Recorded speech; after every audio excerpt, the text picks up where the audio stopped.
Oke, bismillahirrahmanirrahim. Assalamualaikum warahmatullahi wabarakatuh.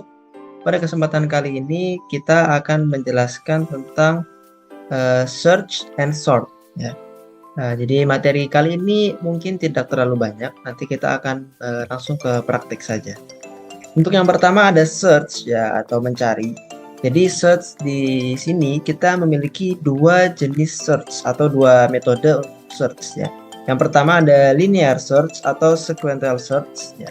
Nah, linear search ini mampu digunakan untuk data yang acak. Tapi secara umum linear search ini akan lebih lambat daripada binary search ya. Jadi untuk yang linear search ini dia akan mengecek datanya itu secara satu persatu, urut dari yang paling awal atau paling kiri sampai seterusnya. Itu untuk linear search. Kemudian selanjutnya ada binary search ya.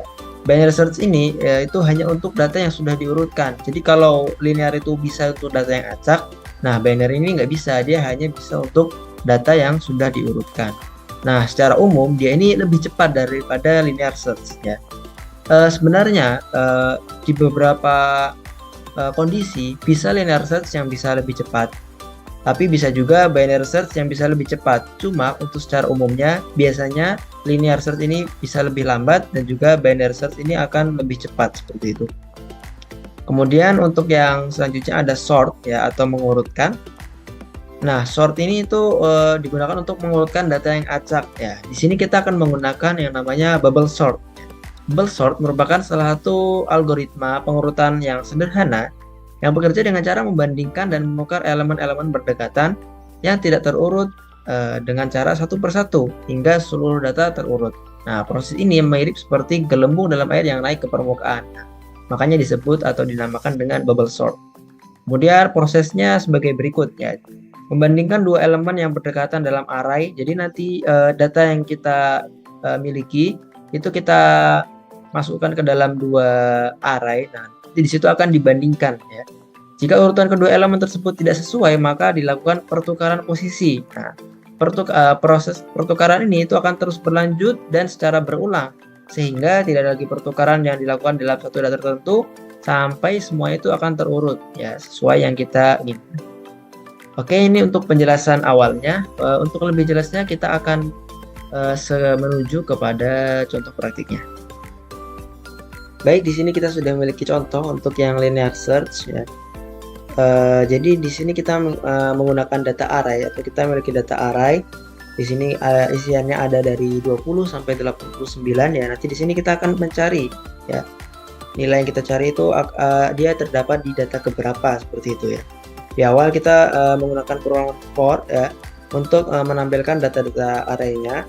Kemudian di sini kita masukkan nilai yang kita cari itu nilainya berapa. Kemudian kita di sini menggunakan if yang di dalam for. Jadi di sini dia akan mencari secara berurutan ya. Mencari dari yang paling kiri atau paling awal ya. Jadi dimulai dari sini sampai sini ya. Dari 20 sampai 89 dia akan mencari. Nah, ketika nilai yang kita cari itu sesuai, nah maka dia akan langsung meng-outkan nilai yang dicari terdapat pada data keberapa gitu ya. Jadi kalau di 20 belum, maka dia akan lanjut ke 37. Kalau belum sampai ke 42. Nah, kalau 42 sudah ketemu, maka dia akan segera men-outkan ya yang dicari terdapat pada data ke di sini kedua ya, tapi ditambah 1 menjadi 3 karena di sini kan dimulai dari 0 1 2. Kemudian jika kita masukkan nilai yang tidak sesuai, maka akan langsung men-outkan nilai yang dicari tidak ditemukan seperti itu. Langsung saja kita lihat contohnya, contoh hasilnya.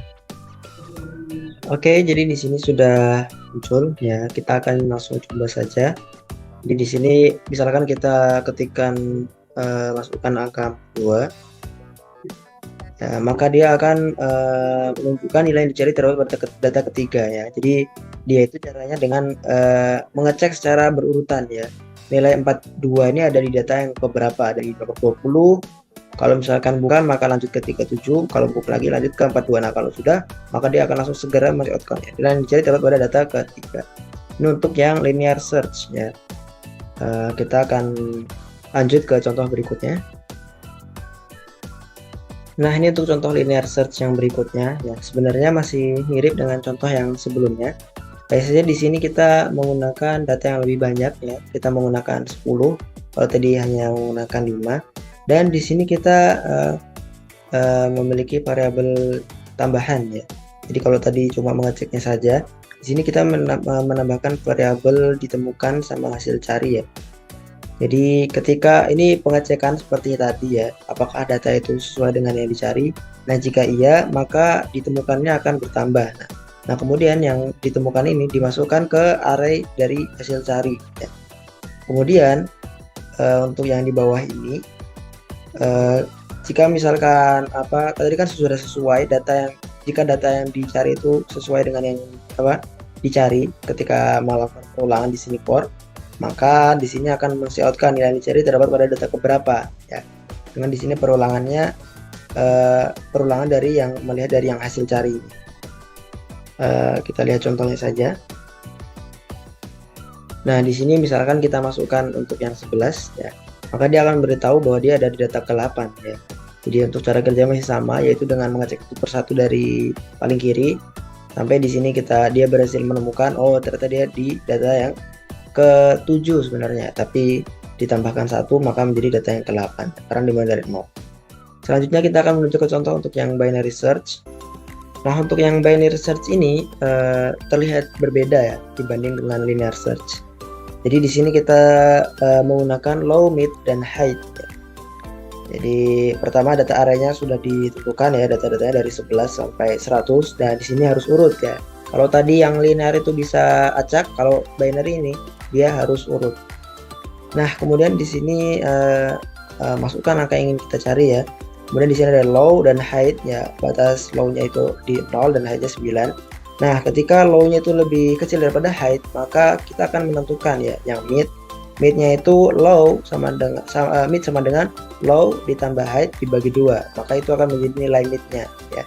Jadi misalkan di sini low-nya 11, kemudian height-nya 100, maka mid-nya 11 ditambah 100 dibagi dengan 2 ya. Maka ada di sekitaran sini di tengah-tengah 50-an ya. Kemudian di sini kita menggunakan if else if ya.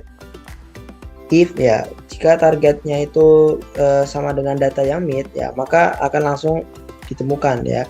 Maka akan langsung di-outkan nilai yang dicari terdapat pada data ke yang midnya itu ditambah 1.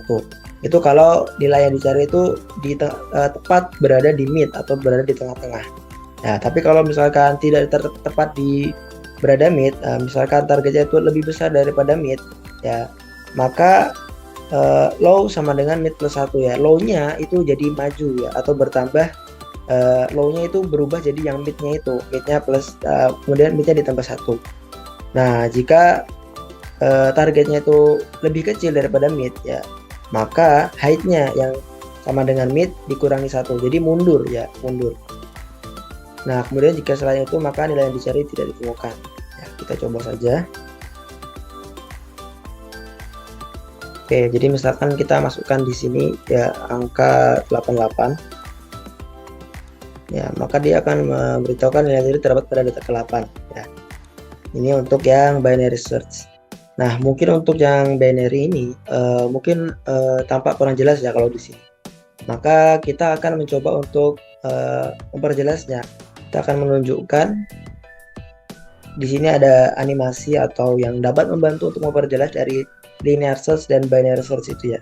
Di sini kita coba untuk misalkan linear search ya. Kita misalkan mau mencari 171 ya. Kita menggunakan linear search. Nah, maka dia akan mengecek satu persatu ya, seperti yang sudah kita jelaskan di awal tadi. Dia akan mengecek satu persatu dari kiri ya. Oke, seperti itu. Ketika sampai 171, nah maka dia akan ketemu di sini. Oke. Jika kita menggunakan binary, ya di sini kita menggunakan low, mid, dan height ya. Jadi kemudian di awal itu dia selalu memulai dari low dan height-nya di sini ya. Nah kemudian mid-nya juga di tengahnya ya, karena mid-nya itu low plus height dibagi 2. Nah jika targetnya itu tidak mid ya, maka mid-nya akan berkurang ya, maka akan terus bergeser sampai ke tengah sini ya. Seperti itu ya. Jadi untuk yang lebih jelasnya, misalkan kita coba yang di ujung ya. Kalau misalkan kita coba yang di ujung sini 513, Untuk linear search ini maka akan menjadi lebih lama ya, karena dia mengecek satu persatu ya.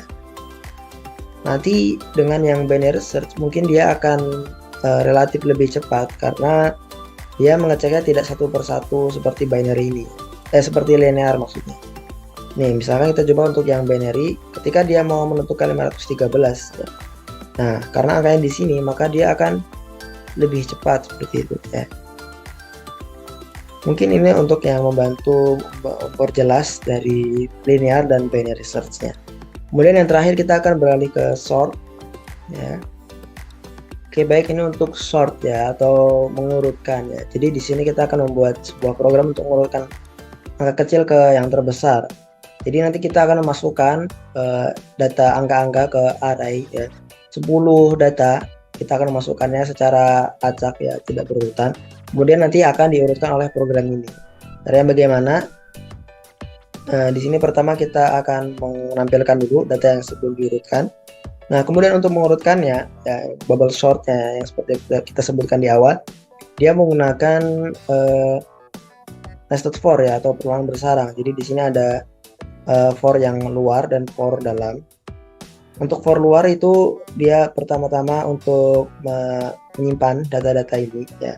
Kemudian disimpan dalam variabel i di sini ya. Kemudian untuk yang for yang dalam, dia akan menyimpannya dalam variabel j. Ya, kemudian untuk menentukannya, untuk mengurutkannya, di sini kita menggunakan if ya. Ketika data yang di i itu lebih besar daripada j, ya, maka dia akan disimpan di TMP ya, atau di sini kita menggunakan tempat ya untuk menyimpan sementara data ini. Kemudian di sini akan dibandingkan ya, atau dibandingkan mana yang lebih kecil dan lebih besar ya. Di sini akan terjadi perbandingan yang akan dibandingkan jika misalkan yang lebih kecil maka dia akan dibawa ke kiri atau ditukar posisinya ke kiri, dan jika dia lebih besar maka akan diputar posisinya ke kanan ya. Seperti itu, maka mereka akan terus melakukan perulangan seperti itu ya, melakukan perulangan pencocokan data yang mana yang lebih kecil dan lebih besar di kedua for ini sampai semuanya sudah terurut. Nah, ketika semua sudah terurut, maka for-nya ini akan berhenti dan akan meng-outkan data yang setelah diurutkan seperti itu. Kita lihat hasilnya saja. Oke, di sini kita akan memasukkan angka secara acak ya. Jadi misalkan yang pertama ada 90, kemudian 70, dan mungkin terakhir kita masukkan 45. Nah, kemudian dia akan meng-outkan data sebelum diurutkan ya, 90, 70, sampai 45. Dan setelah diurutkan dari yang paling kecil ya, ini dari 5 sampai ke 99 ya. Untuk pengurutannya tadi ya, jadi ketika di sini kan menggunakan dua for. Nah, ketika data yang di for yang luar atau for yang di i di sini ya, itu lebih besar daripada yang j, maka dia akan ditukar posisinya.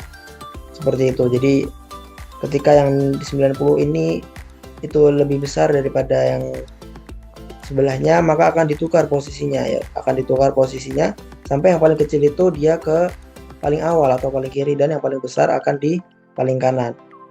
Akan dijalankan terus proses penukaran seperti itu di dalam for ini sampai semua terurut. Nah, kemudian setelah terurutkan maka akan di-outkan seperti itu. Oke, kurang lebih ini saja yang bisa saya jelaskan pada kesempatan kali ini. Terima kasih bagi teman-teman yang sudah menyimak sampai akhir. Kurang lebihnya saya mohon maaf. Semoga ilmunya bisa bermanfaat bagi teman-teman semua. Barakallahu fikum. Wassalamualaikum warahmatullahi wabarakatuh.